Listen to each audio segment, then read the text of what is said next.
Watts will learn his fate for killing his pregnant wife and two daughters. Shanann, who is from... The walls of prison are supposed to contain darkness, but sometimes they only magnify it. For Chris Watts, the man who orchestrated one of the most infamous family murders in modern American history, those walls became a stage, a place where the silence of concrete and steel echoed with secrets he could no longer hide. It began in quiet moments, with voices recorded during conversations that would later terrify investigators, journalists, and the public alike. Even behind bars, Chris had a way of speaking that unsettled anyone listening. His words weren't loud. They weren't shouted or frenzied. They were calm, measured, almost intimate, and that was what made them so chilling. Because in those conversations, the man who had once smiled in family photos, who had been captured in selfies with his daughters, revealed a darkness no one had anticipated. Not Sean and not the neighbors, not even those who had followed the case from the beginning. Each statement, each confession, each subtle admission was like a thread unraveling a tapestry of horror that had been meticulously woven for years. Chris spoke about plans that were never carried out, thoughts he had hidden in the corners of his mind, the cold detachment he felt when making life-and-death decisions. And even in confinement, he appeared unburdened, a man more fascinated by his own cunning than haunted by the lives he had destroyed. But the story does not begin here, behind the steel doors and reinforced walls. To understand the weight of his prison conversations, one must first revisit the life that set the stage for the horror. Chris Watts was once a seemingly ordinary man, born in 1985 in Oklahoma, raised in a suburban family, and later moving to Colorado. He built a life that, on the surface, resembled the American dream. A steady job in the oil industry, a home filled with family, a wife he ostensibly loved, and two young daughters who adored him. By all appearances, he was exactly what society considers normal, predictable, and safe. But beneath the surface, fissures were forming. Small, almost imperceptible cracks in his personality began to show. Frustrations with his work, hidden desires, secret connections, and obsessions that no one could have foreseen. These weren't obvious to the casual observer. To friends and coworkers, he was polite, quiet, even dependable. But behind closed doors, his mind had already started plotting a path of devastation that would ultimately lead to his wife Shawn and their two daughters, Bella and Celeste, being brutally murdered. In the months and years before the crime, Chris managed a careful duality. Outwardly, a family man. Privately, a man consumed by self-interest, secrets, and lies. And it was this duality, this hidden darkness, that would make his later conversations in prison so haunting. Because the walls of confinement did not silence him. They amplified him. Every recorded word, every phone call, every interview became a mirror into a mind that had learned to separate morality from action, empathy from strategy. The truth is unsettling. You can watch the smiling pictures of Chris Watts and wonder how such a man could commit unspeakable acts. But when you listen to his prison conversations, you hear the answer, in the pauses, in the confessions, in the way he speaks without fear, without remorse, and without illusion. This chapter of the story is just the beginning. The shadows behind the bars are long, and what Chris Watts reveals there will haunt everyone who dares to listen. Before the world knew Chris Watts as a monster, he was, to most, just another man chasing the ordinary. A steady job, a house in a quiet neighborhood, a family that smiled for photos. He was born in 1985 in Oklahoma and eventually settled in Frederick, Colorado, building a life that, from the outside, seemed normal. But normal is often a mask, and in Chris Watts' case, it hid something far darker. He worked in the oil industry, a field demanding long hours and physical labor. Colleagues described him as polite, quiet, dependable. No one would have suspected that beneath that calm exterior was a man meticulously constructing a lie, a man capable of unimaginable violence. To the neighbors, Chris was the kind of man who mowed his lawn, took his daughters to the park, and smiled politely at those passing by. To his co-workers, he was easygoing, professional, and routine-driven. No one saw the growing tension that would soon erupt in unspeakable tragedy. At home, however, cracks began to form in the perfect facade. Shannon, his wife, was pregnant with their third child.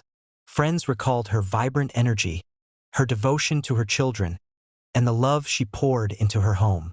She believed in her family, in the marriage, and in Chris. She didn't know the quiet resentment and secret desires he nurtured behind closed doors. Chris Watts managed dual realities with precision. In one, he was a doting father and husband. In the other, he was a man harboring secrets that no one could see. Secrets of infidelity, of hidden obsessions, of thoughts that would soon translate into action. He had begun an affair with Nicole Kessinger, a co-worker, under the pretense of dissatisfaction in his marriage. For Nicole, he presented a carefully curated version of himself. Vulnerable, misunderstood, trapped in a failing relationship, seeking escape. But while Nicole believed she was helping him find solace, Chris was quietly planning the ultimate betrayal. The warning signs were there for anyone willing to see. Emotional withdrawal from his family, sudden interest in physical fitness, late-night trips, and an obsession with controlling the narrative of his life. Yet, even in hindsight, the gravity of those cracks is almost invisible until the moment they break. By the summer of 2018, the tension had reached its peak. Shannon returned from trips exhausted, pregnant, and desperate for connection. Chris withdrew further, speaking less and hiding more. Friends noticed his absence, the strange gaps in his schedule, and the subtle coldness that had crept into his personality.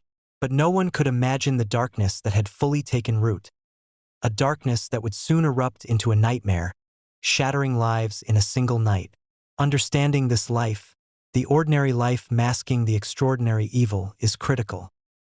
Chris Watts' prison conversations would later reveal how much of this duplicity was deliberate, how much was manipulation, and how deeply he had already severed himself from empathy before the murders. The calm, polite man everyone saw outside was gone inside, replaced by something chillingly methodical. The cracks had formed, the tension was rising, and the storm was only moments away from breaking. Sometimes, the warning signs are so subtle, so carefully hidden, that no one notices them until it's too late. In Chris Watts' case, those red flags were scattered across months of ordinary life, almost invisible in their quiet persistence. For friends and neighbors, he was a polite man, always smiling in passing, always present at community events. But behind closed doors, the small inconsistencies in his behavior began to multiply. Late-night trips to the gym, sudden bursts of secrecy over phone calls, unexplained absences. Each one alone might have been meaningless. Together, they formed a pattern that, in hindsight, screamed danger. His relationship with Shannon began to fray. Their marriage had its pressures, but for Chris, dissatisfaction went beyond the normal struggles.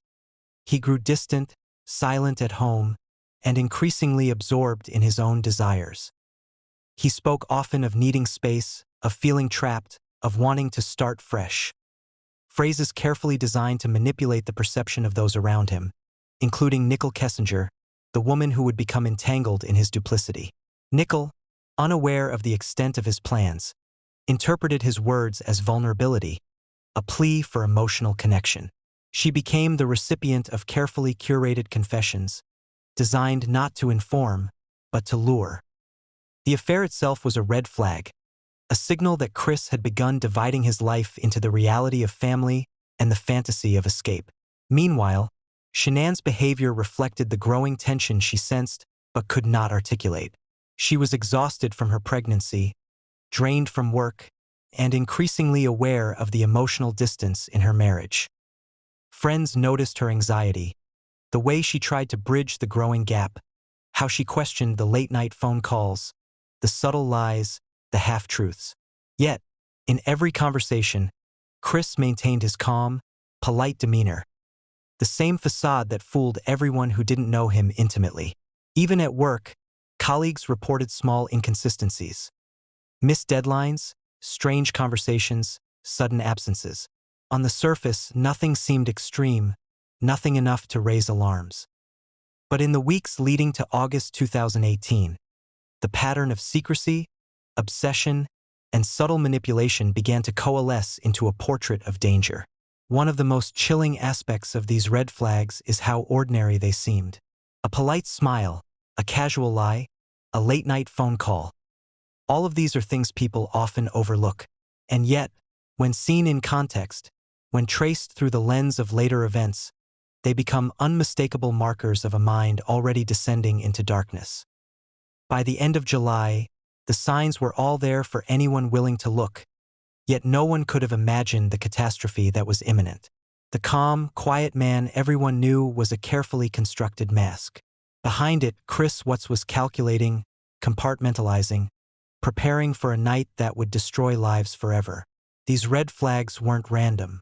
They were the early notes in a symphony of deception, the first hints of a storm that would leave a trail of horror. And as we follow the timeline toward the night of August 13th, we see how the ordinary cracks in a seemingly perfect life became the prelude to unimaginable tragedy. August 13th, 2018, began like any other day in Frederick, Colorado. The sun rose over quiet streets, birds chirped in the morning air, and neighbors went about their routines, unaware that darkness had already taken root in one of their own homes. Behind the walls of the Watts household, the ordinary rhythms of family life were about to be shattered forever.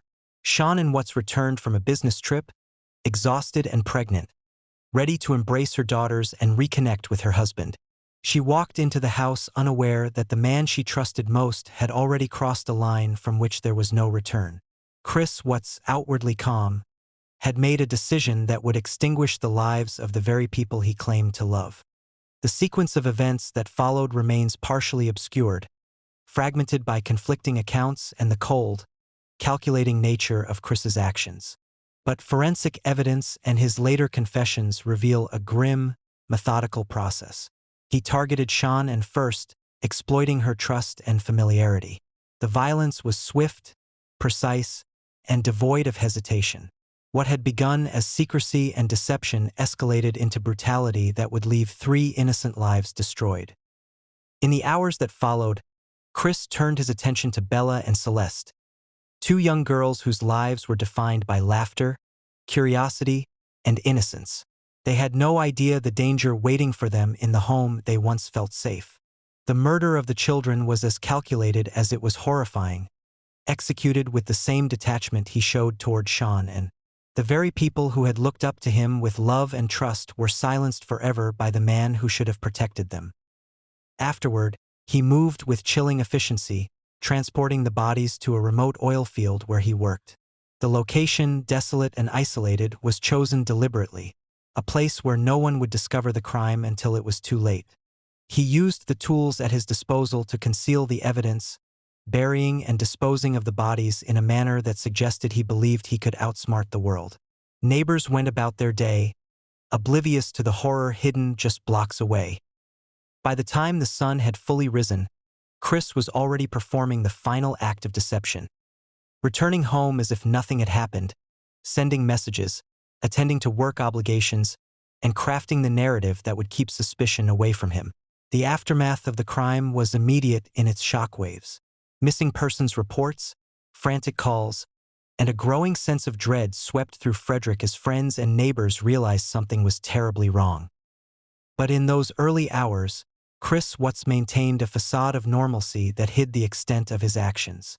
The crime itself, executed in cold calculation, left a void that could never be filled.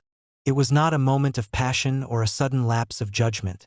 It was premeditated, deliberate, and methodical. And though Chris's public persona remained intact for hours after the murders, the truth was beginning to surface, setting in motion an investigation that would expose the horrifying reality of what had occurred behind closed doors. The ordinary life everyone believed in was gone.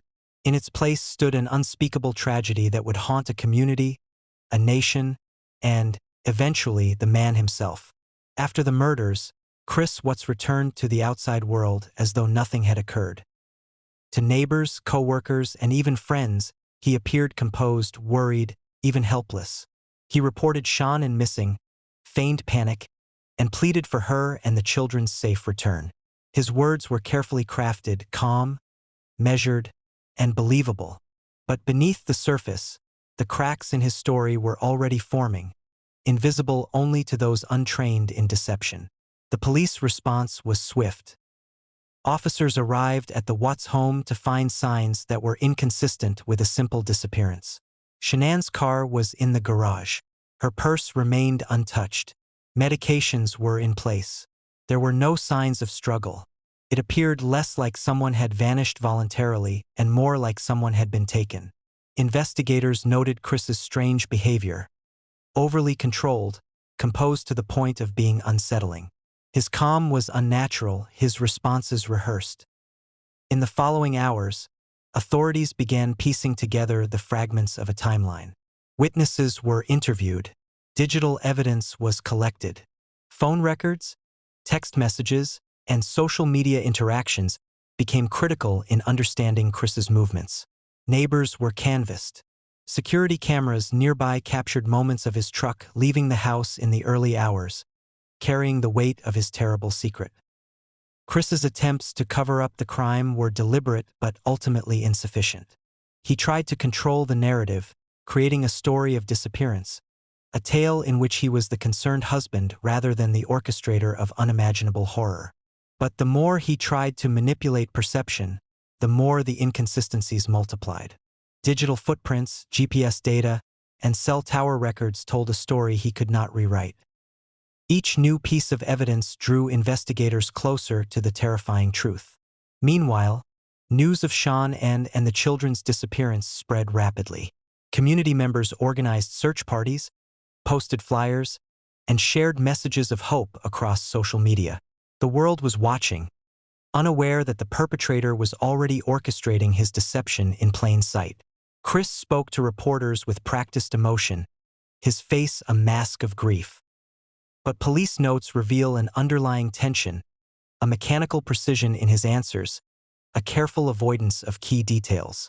It was the combination of forensic evidence and witness observation that ultimately began to unravel his story. Surveillance cameras, which captured him moving items into his truck, contradicted his timeline. Forensic examination at his worksite revealed traces and disturbances inconsistent with innocent activity. Small details, unnoticed by the casual observer, became monumental: footprints, fingerprints, and the placement of personal items. In time, the meticulous web of deception Chris had spun began to collapse. He had miscalculated the reach of technology, the persistence of investigative officers, and the inevitability that lies leave traces. By the end of the first few days, the cover-up was exposed. His calm demeanor began to crack, revealing glimpses of the cold, calculating mind behind the facade. The investigation was far from over, but the first chapter of revelation had begun. Evidence mounted, the story shifted from suspicion to certainty, and the man who had appeared untouchable was about to face the full weight of justice. The courtroom was thick with tension the day Chris Watts' fate was sealed. Families, friends, and a nation that had followed the unfolding tragedy sat in hushed anticipation. This was the stage where deception would finally meet accountability, where the careful facade of the man who had shattered lives would be stripped bare. Chris Watts entered the courtroom a man transformed. Still calm, still composed, yet undeniably marked by the gravity of his actions. He was no longer the smiling husband in family photos, nor the polite coworker known to neighbors. He was a defendant, a man whose crimes were irrefutable, whose web of lies had been unraveled by forensic evidence, digital trails, and relentless investigative work. The prosecution laid out the horror with clinical precision. Every detail, meticulously collected, was presented. The disappearance, the murders, the concealment of the bodies, the efforts to manipulate perception, and the deception played out in those first critical hours. Each fact was like a hammer striking the reality into the courtroom, leaving the jurors, the media, and the public stunned by the deliberate and calculated nature of the crimes. Chris's confession had already set the stage. In a moment that shocked no one who had followed the investigation, he admitted to the murders, 5 counts of first-degree murder, including the unborn child Sean and carried, and tampering with deceased human bodies. It was a confession devoid of theatrics, yet chilling in its clarity. There was no remorse expressed for the lives he had destroyed, only a stark acknowledgement of guilt. The plea was strategic. By confessing, Chris avoided the spectacle of a drawn-out trial. But for those in the courtroom, the act offered little relief. The weight of his actions, the brutal methodicalness, the betrayal of trust, the obliteration of innocence was palpable. The families of Sean and Bella and Celeste listened in silence, their grief raw, their eyes wet with tears, their hearts broken by the man who had promised love and protection. When the judge delivered the sentence, the words reverberated like a death knell. Life imprisonment without the possibility of parole, 5 times over. Each sentence a grim acknowledgement of the lives lost and the calculated cruelty behind them. There was no escape, no chance for redemption, no possibility of returning to the life he had so carefully staged before the world. Outside the courtroom, the reaction was immediate and visceral. Shanann's parents, though devastated, found some measure of justice in the certainty that Chris would never again harm another soul. Friends, neighbors, and strangers felt a mixture of relief and horror. Relief that justice was served, horror at the depth of betrayal and deception that had occurred behind closed doors. Yet even as the court's gavel fell, one question lingered in the air. How could a man maintain such composure, such calculated calm, in the face of absolute devastation he had caused? It was a question that would follow investigators, journalists, and those who had known him for years. A chilling prelude to the prison conversations that would continue to haunt everyone who dared to listen. The legal battle was over, but the psychological and emotional unraveling had only just begun. The darkness behind Chris Watts' actions was not contained within the courtroom walls. It had only moved into the next chapter. The prison, where secrets, confessions, and chilling conversations awaited those willing to confront them. The world outside the courtroom was still reeling. Frederick, Colorado, a seemingly ordinary suburban town, had been forever scarred. The Watts family, once photographed smiling in parks and birthday parties, became a symbol of unimaginable tragedy. Shanann's parents struggled to navigate the unbearable weight of loss, a grief that consumed every waking hour, every memory, every corner of their home. Photographs of Bella and Celeste, toys left untouched, reminders of laughter that would never return, formed a haunting backdrop to their mourning. Neighbors and friends carried their own pain. The Watts home, once a place of smiles and routine, became a monument to horror. Vigils sprang up across town, candles flickering in the night, flowers and stuffed animals placed as offerings to lives stolen too soon. Community members replayed moments, searching for signs they might have missed, scrutinizing each smile, each interaction for hints of a darkness that had eluded them all. The public, too, was gripped by a mix of fascination and revulsion. Media coverage painted the tragedy in stark terms, and online forums buzzed with speculation, anger, and sorrow. People tried to understand how a man who appeared so ordinary could orchestrate such deliberate horror. Chris Watts' calm demeanor in public appearances only intensified the shock, leaving many questioning their own assumptions about trust, normalcy, and the hidden depths of human cruelty. In the midst of the tragedy, one figure loomed in the collective imagination: Nicole Kessinger. The woman whose name had become synonymous with scandal and mystery now carried the weight of public scrutiny. Though she had no role in the crime itself, her affair with Chris and her digital footprint made her a magnet for blame, suspicion, and fear. Online, her photos and past actions were dissected, theories spread, and her every move analyzed. It was a relentless reminder that even tangential connections to darkness can be life-altering. For Nicole, the aftermath meant disappearance. She took steps to protect herself, to vanish from public view, severing ties with a world that had turned hostile. Her absence added another layer of mystery to the tragedy, a reminder that even when the crime is solved, the human consequences continue to unfold in complex, unpredictable ways. Shanann's family, meanwhile, sought not vengeance but remembrance. They worked tirelessly to honor their daughter and granddaughters, to remind the world that Bella and Celeste were more than victims. that shone and was more than a tragic headline. They spoke of her kindness, her dedication, her unshakable love for her children, a love that death could not erase. Yet, despite the justice meted out in court, one lingering truth remained. The ripple effects of Chris Watts' actions were far from over. Communities struggled to heal, families grieved under the scrutiny of the world, and questions hung unanswered. Questions about motives, hidden secrets, and the darkness that can dwell unnoticed behind ordinary faces. In the silence of that grief, in the shadow of shattered lives, one haunting thought remained. The story did not end in the courtroom, nor in the aftermath. It continued, quietly, in the hearts of those left behind and in the chilling echoes of the prison conversations that would reveal just how deep the darkness truly ran. The prison walls are silent, yet they carry echoes of a mind that has long known how to manipulate, deceive, and control. Chris Watts, confined behind concrete and steel, speaks in a way that chills even the most seasoned investigators. Calmly, deliberately, revealing fragments of truths that unsettle, disturb, and haunt. His conversations, recorded and transcribed, show a man both fascinated and unrepentant, a mind meticulously dissecting his own actions while observing how the world reacts. He talks of emotions he never felt, decisions he calculated, and a detachment that borders on the inhuman. It is not only the horror of what he did that lingers. It is the cold, clinical manner in which he recounts it, as if speaking of someone else's life rather than his own family. For those who follow the case, these prison conversations raise questions that have no easy answers.